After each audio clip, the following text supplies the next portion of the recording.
తాకట్లో ఉన్న మీ బంగారాన్ని విడిపించి ఆ రోజు ఆన్లైన్ రేటుకి కొంటాం. Sharma gold company. మంత్రి పదవుల విస్తరణ నేపథ్యంలో కాంగ్రెస్ పార్టీలో నెలకొన్న అంతర్గత విభేదాలకు CM Revanth Reddy full stop పెట్టారు. మంత్రి పదవి తమకు దక్కుతుందంటూ నెలకొన్న వర్గపోరుకు ఎండ్ కార్డ్ వేశారు. పదవులు ఎవరికి దక్కుతాయనేది అధిష్టానం చూసుకుంటుందని, వారి నిర్ణయమే ఫైనల్ అంటూ కుండబద్దలు కొట్టారు. పదవుల కోసం పార్టీకి ఇబ్బంది కలిగేలా వ్యవహరిస్తే మీకే నష్టం అంటూ మాస్ వార్నింగ్ ఇచ్చారు సీఎం.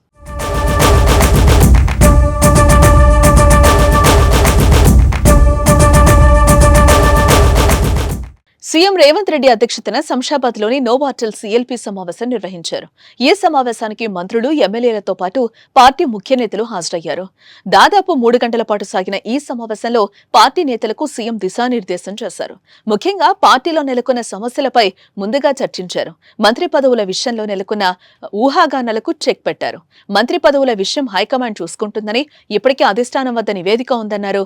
కానీ కొందరు మంత్రి పదవుల విషయంలో రోడ్డెక్కి రచ్చ చేస్తూ పార్టీకి నష్టం వాటిల్లేలా మాట్లాడుతున్నారని, దానికి ఫుల్ స్టాప్ పెట్టాలని సూచించారు.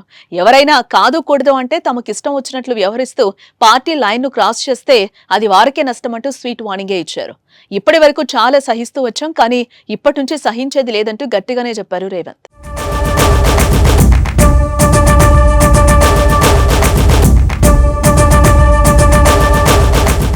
ఇక ఇదిలా ఉంటే పార్టీ ఎమ్మెల్యేలను కూడా సీఎం హెచ్చరించారు. ఎమ్మెల్యే పనితీరు, పద్ధతిని మార్చుకోవాలని అన్నారు.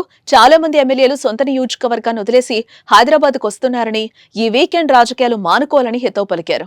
వెంటనే నియోజకవర్గ ప్రజలకు అందుబాటులోకి రావాలని, ప్రజల సమస్యలను పరిష్కరిస్తూ నిత్యం ప్రజల్లో ఉండాలని పిలుపునిచ్చారు. ముఖ్యంగా ఎమ్మెల్యేలు సోషల్ మీడియా ఎందుకు వాడటం లేదంటూ నిలదీశారు. ఏ ఒక్క ఎమ్మెల్యే కూడా సోషల్ మీడియాలో యాక్టివ్ గా లేరని అన్నారు. ప్రభుత్వంపై విపక్షాలు నెగిటివ్ ప్రచారం చేస్తుంటే ఎమ్మెల్యేలు ఏం చేస్తున్నారని ప్రశ్నించారు.